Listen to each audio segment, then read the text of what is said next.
People who want emotional availability are people who actually longs for emotional connection. Why not giving me that connections? Because they are too busy like you. Only when you start treasuring the connection with yourself, then you can actually share that with someone else that you love.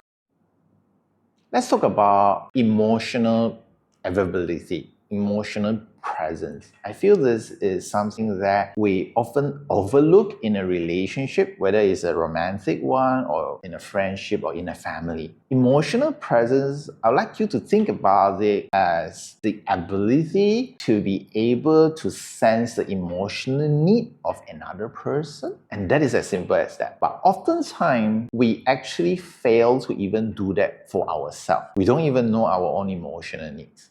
We are constantly stuck in this rat race in our life, constantly running after schedules, filling up calendars, achieving something. We don't even have that space and that time to even digest our own emotions. So if you are in that category, it will be pretty hard for you to have that emotional availability for someone else.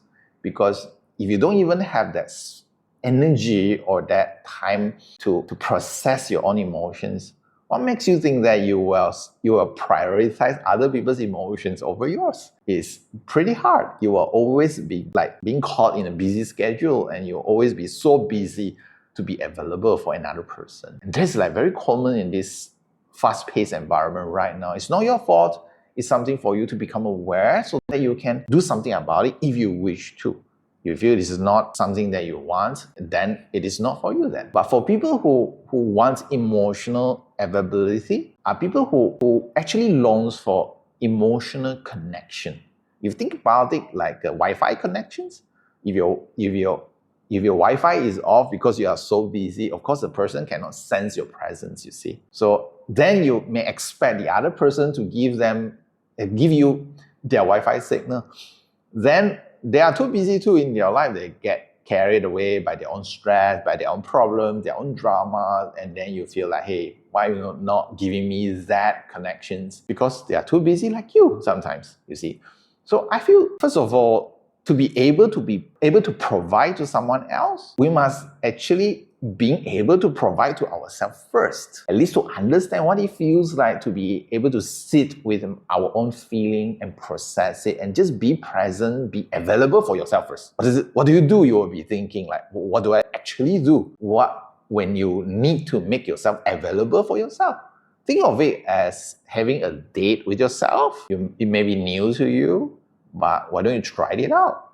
Like maybe you have if you're really too tight in schedule, why don't you try 5 minutes a day? Just spending some time with yourself. What will you do? I do not know. Maybe you will just sit there listening to yourself.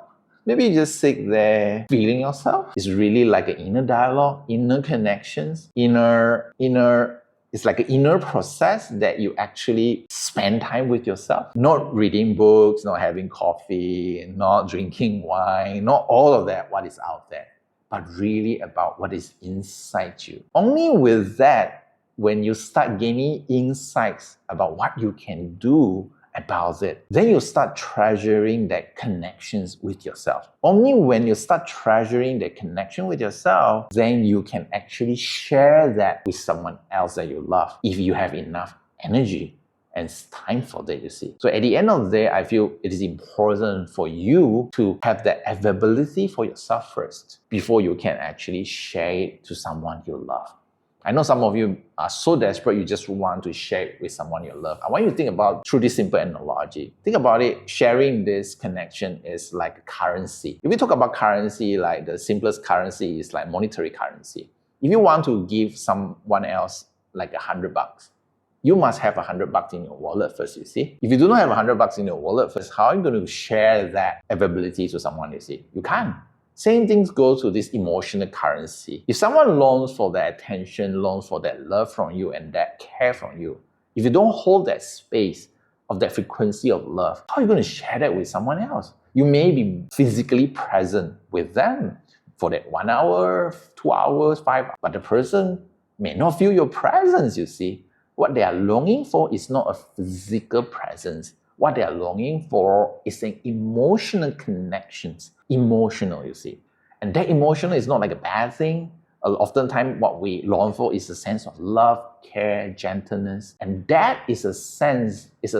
Think of it like a frequency that you can cultivate within you. And if you do not have that frequency inside you, you can't share it out with another person. So to be emotionally available for another person, I strongly believe that we have to be emotionally available for ourselves first. Only then we can share that emotional currency with another person that you love.